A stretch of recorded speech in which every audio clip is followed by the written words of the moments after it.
Do you like to play the Benko? Let's ask Andrey Esipenko. Hello everyone, KosakChess here, and again, welcome everyone to the recap of one of my games when I beat some really strong top grandmasters in the world. Today, I am going to show you the game I have played on the World Blitz Championship in 2023, Samarkand, Uzbekistan, where I played against a guy who won against none other than Magnus Carlsen in a classical game. Historic moment. He stopped the clock. 18-year-old Grandmaster Andrey Esipenko just beat the world champion in a classical game. So, are you feeling encouraged right now? I hope so. So, let's go to see this game together. Yeah, this was the round number 8. Sorry. In the round number 8, I played Andrey Esipenko before I won against Nodirbek Abdusatorov. So, you know, I was really feeling right now that after this game I can achieve everything. You know, my ego boosted so much. But anyway, I wanted to play a normal game of chess. The game started with e4, e5. This was the move I expected from Andrey. He is a bright student of the Russian school, so he's counting for some solid chess, counting also for his good understanding of the game. Knight f3, knight c6, bishop b5, Ruy Lopez, a6, bishop a4, knight f6, short castle, bishop e7, rook e1. This is all the theory. Another really popular move is d3 there, but I went rook e1, b5, bishop b3, and he played castle. This was the first moment I had to think about, because this move order played by black might be tricky. I played c3 after some time, but c3 move allows the martial attack, which happens after d5, and after e d5, knight d5, knight d5, knight d5, rook e5, we go to some deep theoretical lines. I would probably go if the d5 occurs, but when he saw the move c3, he has chosen to play d6. So we transpose to the main classical position in Ruy Lopez, where now black can opt for really vast number of options. Knight a5, the Chigorin variation, knight b8, the Breyer variation, bishop b7, the Zaitsev variation, or something like a5. I have no idea what's the name of this variation, but I used to play this variation also as a black. The idea is pretty simple. We want to gain space on the queen side, pushing the pawn on a4. Well, but now I size the center by pushing d4, a4, bishop c2, and bishop d7. Well, I wasn't scared after this move a5, a4, since I have told you I have also played this variation as black. So let's say I kinda knew what to do. I just knew that the best thing to do is to develop pieces normally, knight d2 with the typical idea of playing knight f1 and knight g3, transferring the knight to the king side. He played h6, knight f1, rook e8, knight g3, and he played bishop f8, so a typical move. He wants to play g6, bishop g7, put the pieces on their natural positions. To be honest, these Ruy Lopez classical positions for me are pretty hard to understand.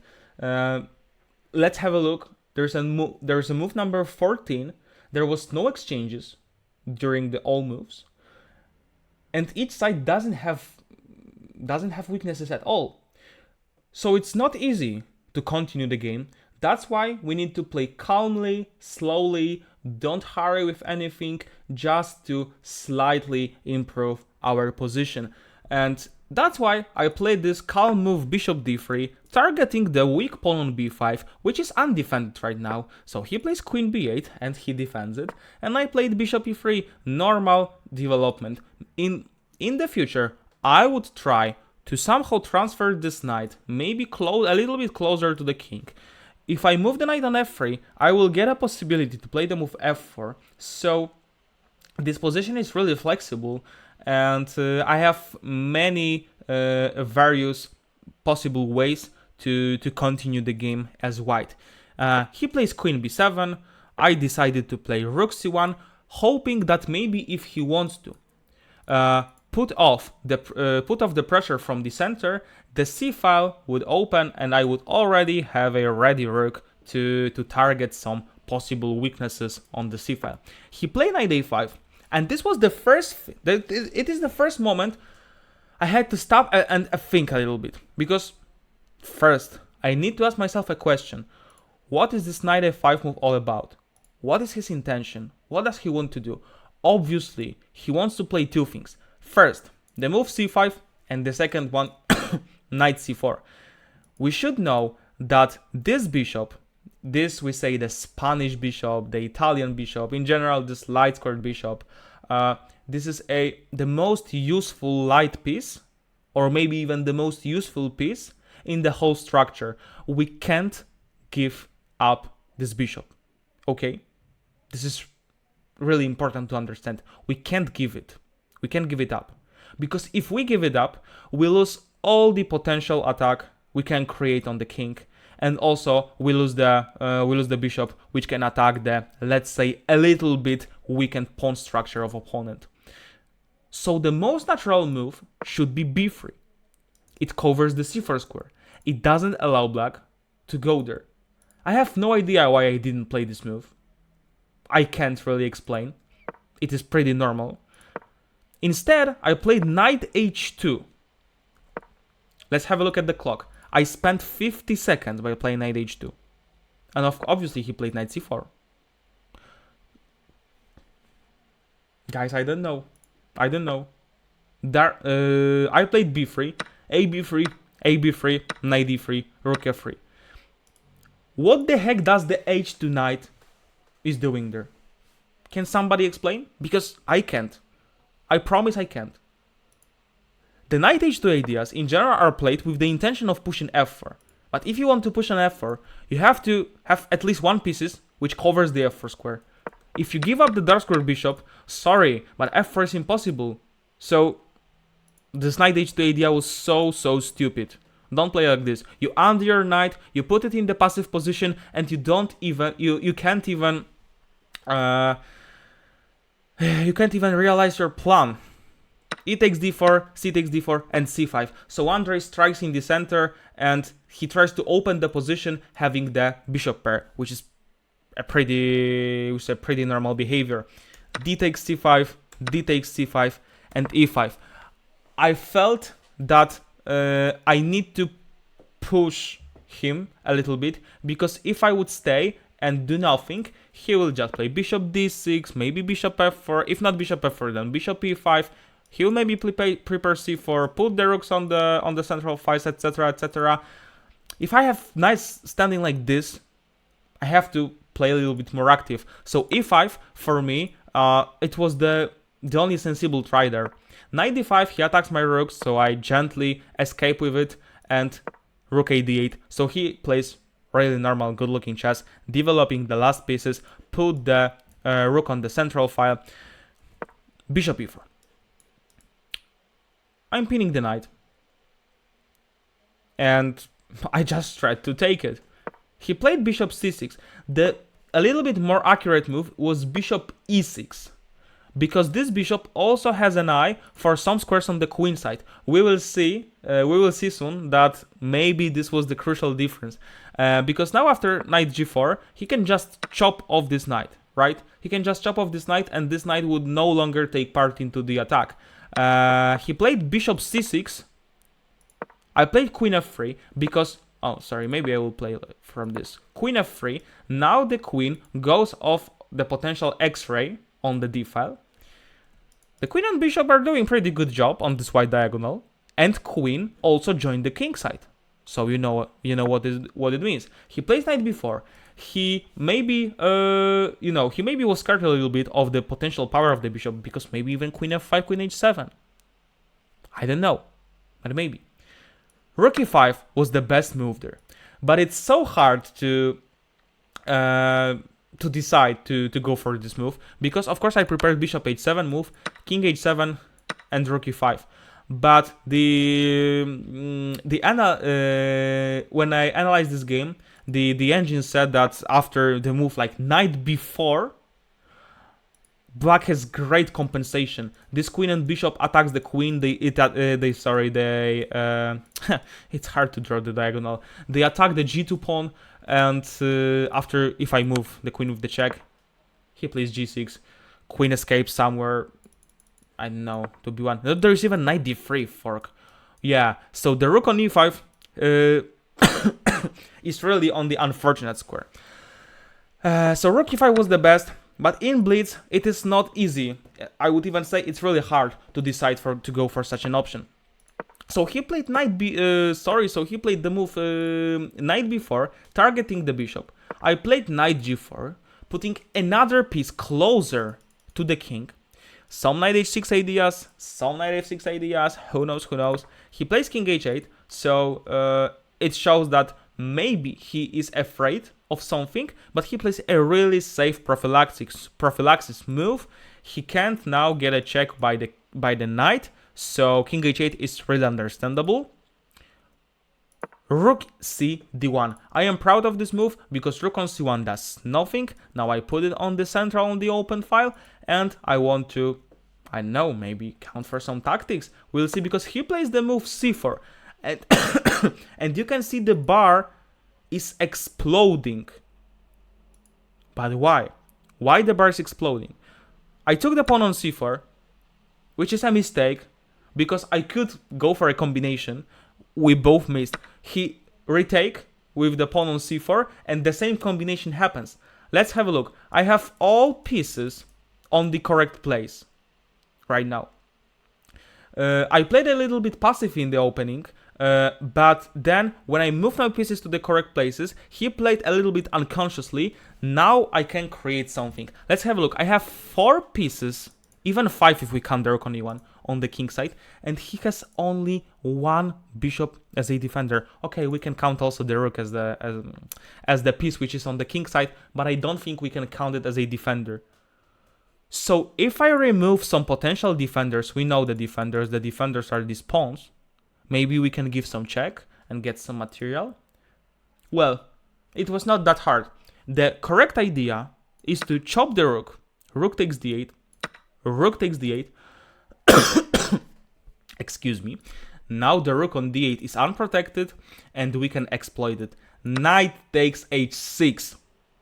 Beautiful move. The pawn on a7 is hanging. The king is exposed. So we of course take the knight. But after queen f6 check, we get a free rook on d8. And with the king that exposed, with the potential knight jump to f6, with even the potential rook lift, this position is obviously and totally winning. It wasn't that hard to spot. But, you know, I have 8 seconds on the clock.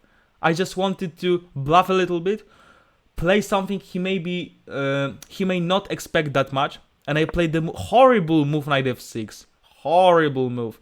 But you can see, 3 seconds left on the clock. So I played this move having 1 second, because there was an increment of 2 seconds after each move. Why is this move so bad? Well, he can just take the rook, and you won't believe. Sorry, no, you won't believe in that. He can take the knight. Queen f6, bishop g7. I am pieced down. I am pieced down, it's over. I can't even take the bishop on c6 because it's protected twice. I can't attack the rook because there's no longer rook on d8. It's over. He could just exchange rook and he could exchange the knight. But he didn't do it. Because he was afraid of something. After knight f6, he took the knight first. But, but with this move order switched in that way, I can first take the rook on d8. This is really important because after queen f6, there's bishop g7. And the rook is protected. When I take the rook first, rook d8, and queen f6, we go to the same variation. And it happened in the game. King g8, and queen takes d8. What the heck? I am exchanged up against Andrey Esipenko. Whoa. C3. Right? Knight h5. We add another attacker to the king side. We want to checkmate the king. The knight on f6. A beautiful place. Rook e3, rook g3. Some potential flick hit. So he chops one of the attacker. But we use a little bit tactic. Rook takes e4. Now the rook can join to the attack by g4 square. If the black takes the rook, knight f6 check, knight takes e4. We are queen up. We are winning. So he played queen e7. Of course, if he exchanges queens, he may survive. But rook g4 check, king h8. And I don't remember how do we call this. The Arabian mate? Anastasia's mate? Something like this. The combination of knight and the rook. If you know the answer, please write in the comment section, because I don't remember right now the name of this checkmate motif. The queen is hanging, but I play knight f6 check. No check, guys. No check. I lied to you, there's no check. Knight f6. Just knight f6. Rook g8 is the deadly threat, and that's why Andrey Esipenko resigned in this game. This game, sorry for my cough, I am a little bit ill, I'm a little bit sick, but I hope you will forgive me. This game was inaccurate. Maybe it